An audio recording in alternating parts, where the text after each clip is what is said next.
श्री स्वामी समर्थ. नमस्कार मित्रांनो आणि मैत्रिणींनो, आपण आजच्या व्हिडिओमध्ये बघणार आहोत की देव ज्या भक्तांचे ऐकत नाही त्यांनी हा व्हिडिओ नक्की बघा.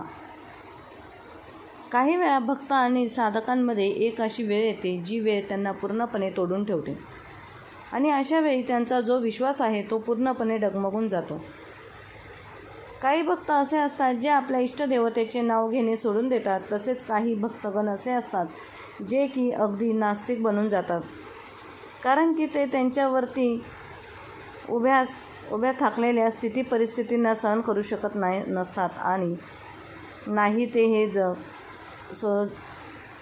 ते हे समजू शकत असतात. ते त्यांच्यासोबत असे का घडत असते? जे लोक पूजापाठ करतात, देवाची सेवा करतात, त्यांच्या मनात फक्त ही एकच गोष्ट असते की आम्हाला सुख मिळावे. आम्ही जे इच्छितोय ते सर्व काही आमच्या म्हणण्यानुसार घडून येण्यास सुरुवात व्हावी. आमच्या मनोकामना पूर्ण व्हाव्यात, आमच्या सर्व इच्छा पूर्ण व्हाव्यात. पण बघतो, जर तुम्ही फक्त सुखच भोगाल तर तुमच्या हिस्साचे दुःख कोण भोगणार? आणि मी आपणास इथे सांगू इच्छितोय की सुख भोगण्याची जी मजा आहे ती तेव्हाच येते जेव्हा तुम्ही आधीच दुःख भोगून झालेले असाल. थोडक्यात सांगायचे तर असे समजा की कोणत्याही एका लाईनला त्रुटी करायची असेल, म्हणजेच की तुम्ही एक रेषा काढली असेल, त्या रेषेला छोटे करायचे असेल तर तुम्ही दुसरी मोठी रेषा काढा, तेव्हाच तुम्हाला माहीत पडेल की ही आता मोठी झालेली आहे. अगदीच अशाच प्रकारे जर तुम्ही आधीच दुःख भोगलेले आहेत तर तुम्हाला हे माहीत असेल की दुःखाची व्हॅल्यू काय आहे. एका भुकेने व्याकुळ असलेल्या अन्नाची किंमत माहीत असते की ते अन्न त्याच्यासाठी किती गरजेचे आहे आणि ते त्याच्यासाठी त्या क्षणी किती महत्त्वपूर्ण आहे, किती विशेष आहे. ज्याच्या अंगावर कपडे नाही आहेत तो त्या कपड्यांची व्हॅल्यू जाणतो आणि ज्यांच्याजवळ घर नाही आहे तो त्या घराची व्हॅल्यू जाणतो. त्यामुळे जेव्हा तुमच्या जीवनामध्ये दुःख येतात तेव्हाच तुम्हाला सुखांचा अनुभव येतो. आणि या दुनियेमध्ये कोणीही असा व्यक्ती नाही ज्याला सुख आणि दुःख दोन्ही प्राप्त झालेले नसेल, कारण ही जी दुःखे आणि सुखे आहेत ती सर्व तुमच्या कर्मांवर आधारित असतात. कोणी व्यक्ती अशीच कर्मे करू शकत नाही की ज्याने त्याला फक्त सुखांचीच प्राप्ती होईल आणि कोणी व्यक्ती अशीही कर्मे करू शकत नाही की ज्याने त्याला फक्त दुःखांचीच प्राप्ती होईल. जन्मोजन्मानंतर हे सर्कल चालूच राहते, तर दुःखे भोगावी लागतील, सुखेही भोगावी लागतील. हा एक प्रकृतीचा अटळ नियम आहे. आणि जेव्हा तुम्ही पूजापाठ करू लागता, जप तप साथ करू लागता आणि जेव्हा देव तुमची परीक्षा घेता, जे तुमचे इष्टदेव आहेत ते तुमची परीक्षा घेऊ लागतात, तेव्हा तुम्ही त्या गोष्टींना समजू शकत नसता की ते तुमची परीक्षा घेत आहेत. काही लोक तर देवाची पूजा यासाठी करतात की त्यांना या सर्व अडचणी व समस्या येताच कामाने आणि त्यातच जर त्यांना एक छोटेसे जरी खर्चातले खेच जरी लागली तरी ते देवाला दोष देऊ लागतात, देवाला कोसू लागतात, त्यालाच ब्लेम करू लागतात की हे देवा, मी तुझी एवढी सेवा केली आहे, पूजापाठ केली आहे आणि हे सर्व काही अजूनही करत असतानाही मला एवढ्या साऱ्या अडचणींच्या बाधा, समस्या व कित्येक दुःखे का भोगावी लागत आहे. एका उदाहरणाच्या स्वरूपात मी आपणास समजावू इच्छितो की एक व्यक्ती देवाची खूप सारी पूजापाठ करायचा, सेवा करायचं. त्याचे एक छोटेसे ॲक्सिडेंट झाले आणि त्याच्या पायाला गंभीर दुखापत झाली. त्यामुळे चालण्यामध्ये तो थोड्या काळासाठी असमर्थ राहिला. तेव्हा तो आपल्या घरातील देवाच्या मंदिरात गेला आणि तो खूपच राग द्वेष करत देवाला ताने देत गुणवू लागला की देवा, मी तुझी एवढी पूजापाठ करतो, एवढी मनोभावीच तुझी सेवा करतो, रात्रंदिवस तुझे एवढे नाम घेत राहतो, तरी पण तू माझे ॲक्सिडेंट कसे करून दिलेस? काय तुझा हाच न्याय आहे का? माझ्याकडून तुझी पूजापाठ सेवा केलेल्याचा बदल्यात तुझा हात आहे का?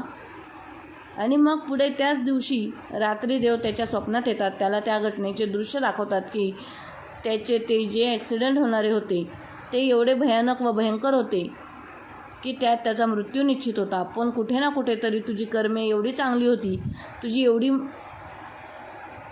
माझी पूजापाठ सेवा केलीस, माझे नाव घेतलेस, त्यामुळे ते एवढे भयानक ॲक्सिडेंट असतानाही तुला फक्त पायाला थोडेसे खरचटलेले आहे. तेव्हा कुठे त्या व्यक्तीला समजावून आले देव कसे तुमच्या जीवनामध्ये आपला रोल प्ले करतात, कशी तुमची मदत करतात. तर जी लोक असा विचार करतात की देव त्यांची कोणत्याच प्रकारची मदत करत नाही, तर अशा लोकांसाठी मी स्पेशली हे सांगू इच्छितोय की देव जेव्हा तुमची परीक्षा घेतात तेव्हा ते तुम्हाला त्या लायकीचे बनवतात की तुम्ही त्या परीक्षांमध्ये यशस्वी होऊ शकाल, सफलता प्राप्त करू शकाल. देव कधी दुःखांना कमी करत नाही आणि त्यांना तुमच्या आयुष्यातून बाजूला करत असतात. ते दुःख तर ते म्हणजे भोग असतात, ते भोगावेच लागतात, पण त्यांना भोगण्याची क्षमता मात्र तुम्हाला नक्कीच प्रदान करतात.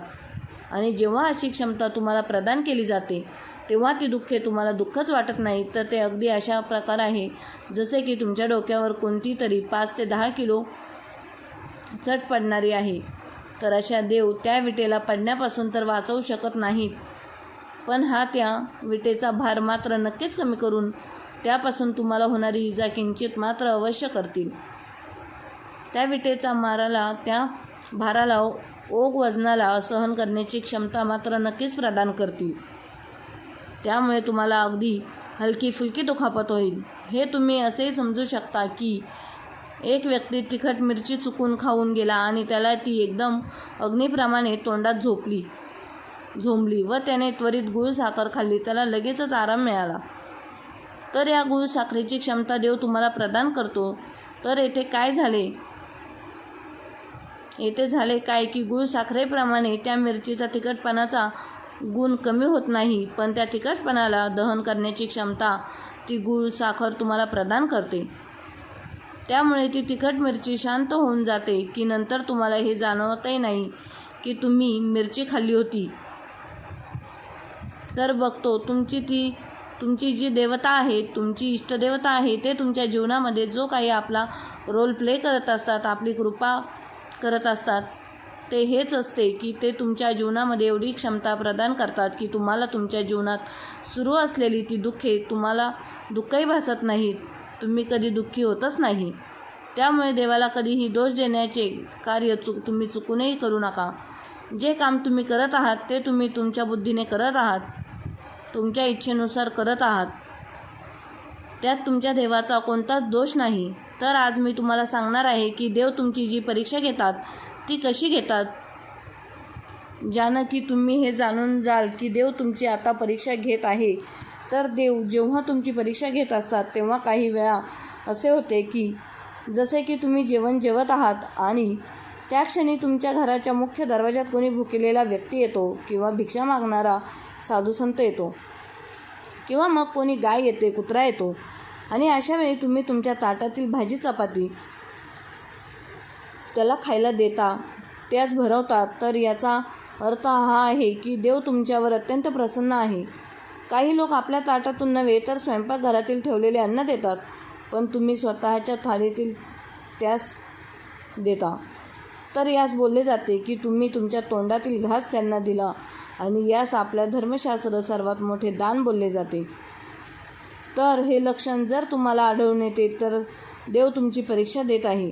काही वेळा तुमच्यासोबत असेही होते की तुम्ही कुठे जात आहात आणि कोणी गरीब व्यक्ती थंडीने कुडकुडत आहे आणि तिला पाहून तुमच्या मनात भाव जागृत होतो आणि तुम्ही स्वतःच्या अंगावरील कपडा अथवा जॅकेट, स्वेटर त्या व्यक्तीला देऊन तिच्या अंगाला टाकता किंवा मग स्वतःकडील पैसे खर्च करून तिला नवीन घेऊन देता आणि त्या व्यक्तीला सुखी करता, त्याच्या चेहऱ्यावर हसू आणता. तर हे सर्वात मोठे दान असते जे की तुम्ही कोणा व्यक्तीच्या शरीरात टाकता, तिच्या अंगावर कपडा पडत देतात.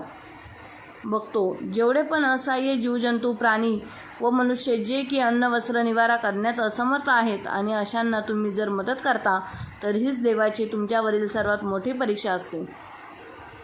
अशा लोकांवर कायम व नेहमी देव आपल्या कृपेचा वर्षाव करत राहतात. कधीही देवावरील तुमचा विश्वास तोडका, कारण की ते सदैव तुमच्यासोबत राहत असतात. तुम्हाला तुमच्यावरील संकटांमुळे तारून नेतात आणि तुम्हाला ते कळतही तुम्ही भक्त सुदामा मला तर जाणकतच असा हे किती गरीब होते. हे श्री हरिकृष्णाचे खूप मोठे भक्त होते व मित्रही होते. आणि शेवटी ते कसे बसे श्रीकृष्णाच्या दरबारात आले तेव्हा लोक हसायला लागले की हा द्वारकाधीशांचा एवढा गरीब मित्र कसा काय असू शकतो. पण तरीही त्यांनी कधी श्रीकृष्णाची साथ सोडली नाही. ते जे खायचे, खरं तर त्यांच्याकडे 2 वेळेची अन्नही नव्हती, तरीही ते जे काही ते खायचे त्यातील ते पहिला द्वारकाधीशाला भोग प्रसादाच्या स्वरूपात दाखवायचे आणि त्या अन्नासाठी ते त्यांना धन्यवाद द्यायचे. आणि मग पुढे द्वारकाधीश कृष्णाने त्यांच्या जीवनाला असे काही कलटलेले की जेव्हा ते द्वारकाधीश नगरीत पोचले त्यावेळी भक्त सुदामासाठी एक महाल तयार केला जात होता. त्याच्या कुटुंब परिवारासाठी सुवर्ण वस्त्र तयार केली जात होती. आणि आज सुदामाचे नाव श्री हरिकृष्णासोबत घेतले जाते. आणि ते श्रीकृष्ण लोकी म्हणजेच गोलोकात निघून गेले. तसेच बघतो गोस्वामी तुलसीदासाविषयी तुम्हाला माहितीच असेल. गोस्वामी तुलसीदास जे श्रीराम व श्री हनुमान महाराजांचे अनन्य भक्त होते. आणि जेव्हा त्यांना शारीरिक पीडा झाली, त्यांच्यावर शरीरावर जखमा झाल्या, रोग व आजार झाला, तेव्हा त्यांनी श्री हनुमान महाराजांना विनंती आणि त्यांच्या लाखो विनंती केल्यानंतरही श्री हनुमान महाराज आले नाही.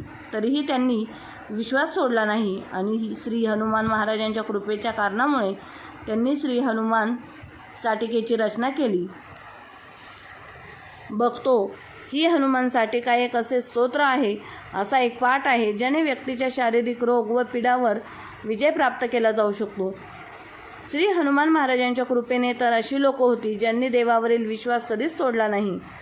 जर तुम्ही अडून दृश्य विश्वासाने देवासोबत राहता की हा ते माझ्यासोबत आहेत, तर मग निश्चित तुमची ही नाव नदीकाठी लागलेलीच म्हणून समजा. तुम्हीही देवावर दृढ विश्वास ठेवून आपली कर्मे करत राहाल तर ते तुमच्या जीवनाला भौतिक सुखमय तर बनवतीलच, त्यासोबत तुमचे आध्यात्मिक जीवनही सुखमय बनवून तुम्हाला सर्वांगाची कप होईल. त्यामुळे बघतो कधीही देवावरील विश्वास तोडू नका, कायम विश्वास ठेवा. कारण की फायदे तोटे तर सर्वांच्या घरात येतच राहतात आणि त्यातून देव तुमचे सदैव रक्षण करतात. आशा करतो की तुम्हाला ही माहिती नक्कीच आवडली असेल. ब्रह्मांड नायक तूच एक समर्थ. जय जय श्री स्वामी समर्थ. खूप खूप धन्यवाद.